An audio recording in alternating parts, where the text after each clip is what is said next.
नमस्कार साथियों। तो एसजीपीजीआई नर्स भर्ती 2026 1489 पद ई टेंडर जारी। तो नमस्कार दोस्तों, स्वागत है आपका हमारे YouTube channel Prabhakar Dwivedi multi talented में। आज के वीडियो में बात करेंगे एक बहुत बड़ी भर्ती के बारे में, एसजीपीजीआई नर्स भर्ती 2026, जिसमें लगभग 1479 यानी कि 1479 प्लस पदों पर भर्ती का रास्ता साफ हो चुका है और 25 अप्रैल को ई टेंडर जारी किया गया है। इस वीडियो में आपको मिलेगी पूरी जानकारी, eligibility, salary, selection process, apply कैसे करें, सब कुछ भर्ती का ओवरव्यू पूरा मिलेगा। संस्थान कौन सी है? एसजीपीजीआई लखनऊ। पद नर्सिंग ऑफिसर व अन्य पद। कुल पद हैं 1479। ई टेंडर जारी 25 अप्रैल 2026। तो दोस्तों, ये बहुत बड़ी भर्ती है और उत्तर प्रदेश के सभी नर्सिंग उम्मीदवारों के लिए सुनहरा मौका है। महत्वपूर्ण तिथियां हैं 25 अप्रैल ई टेंडर जारी हुआ है, नोटिफिकेशन जल्द, आवेदन शुरू जल्द, परीक्षा संभावित। इसलिए अभी से सभी तैयारी शुरू कर दें। योग्यता इसमें BSc nursing, GNM, nursing council द्वारा रजिस्ट्रेशन। अगर आपके पास योग्यता है तो आप इस भर्ती के लिए बिल्कुल एलिजिबल है। न्यूनतम 18 वर्ष, अधिकतम 40 वर्ष, आरक्षण अनुसार छूट मिलेगी आपको। सैलरी अनुमानित वेतन 44,900 से 1,42,000। दोस्तों, ये एक बहुत अच्छी सैलरी है, खासकर सरकारी नौकरी के हिसाब से।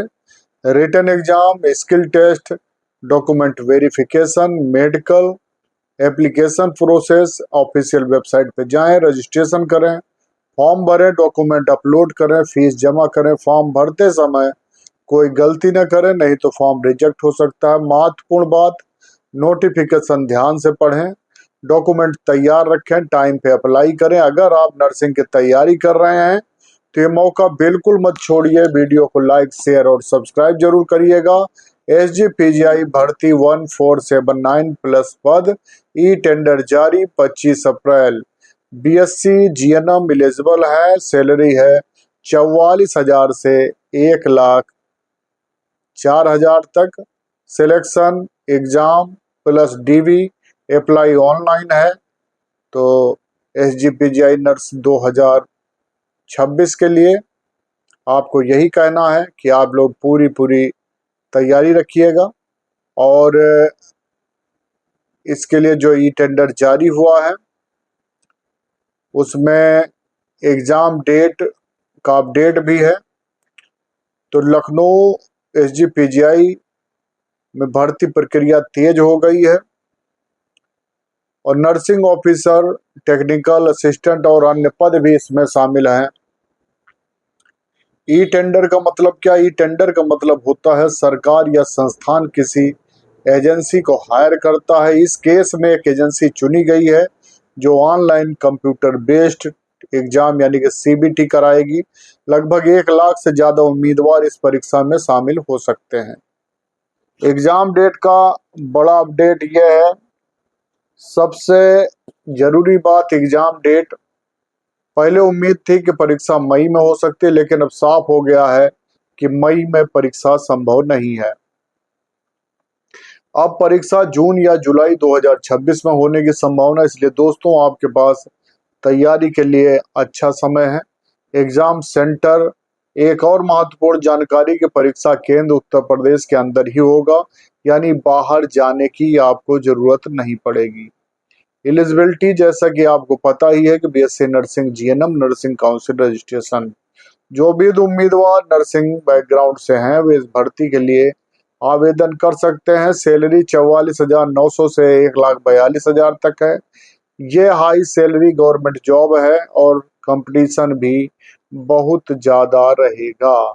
तो इस बार सिलेक्शन प्रोसेस ऑनलाइन एग्जाम पर आधारित है, तो अभी से तैयारी करें।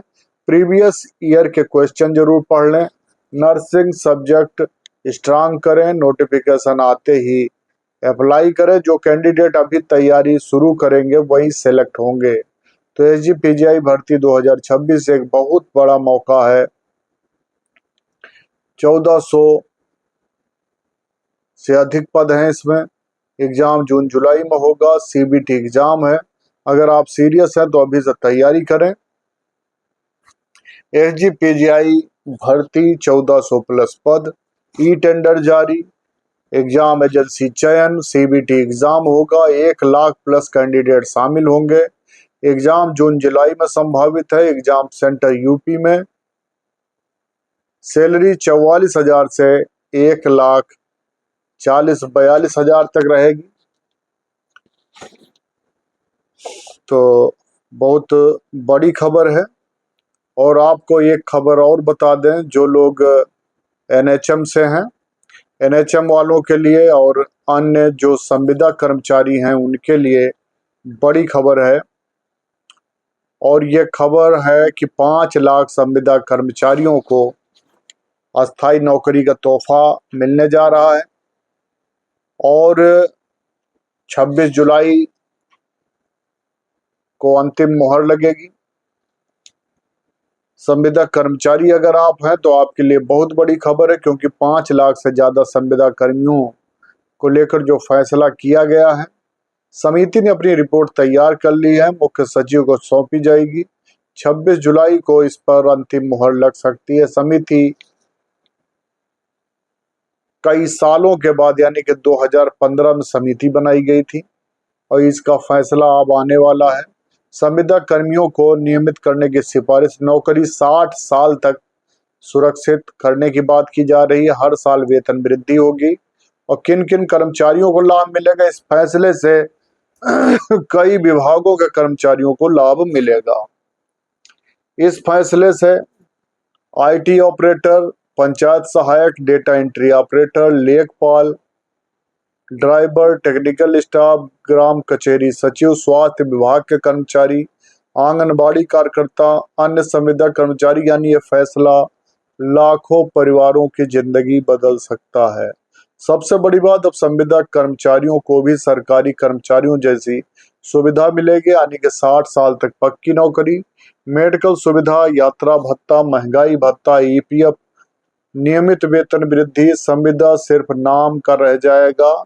सरकार की रणनीति, सरकार की योजना है कि कर्मचारियों को सरकारी सेवकों के बराबर लाया जाए। अस्थायी वेतन संरचना लागू हो, नौकरी में सुरक्षा दी जाए। समिति 12 अगस्त तक अपनी अंतिम रिपोर्ट दे सकती है। अगर ये फैसला लागू होता है तो बेरोजगारी पर बड़ा असर पड़ेगा, कर्मचारियों में सुरक्षा और विश्वास बढ़ेगा, सरकारी सिस्टम मजबूत होगा। ध्यान रखें, अभी यह प्रस्ताव है, अंतिम निर्णय सरकार के हाथ में है। तो दोस्तों, लगता है कि फैसला सभी राज्यों में लागू होना चाहिए। 5 लाख संविदा कर्मियों को नियमित करने की तैयारी। 26 जुलाई को लग सकती है अंतिम मोहर। सरकारी कर्मचारियों जैसी सुविधा मिलेगी। 60 साल तक नौकरी, सुरक्षित ईपीएफ, डीए, मेडिकल भत्ता मिलेगा। कई विभागों के कर्मचारी होंगे लाभार्थी। बहुत बहुत धन्यवाद।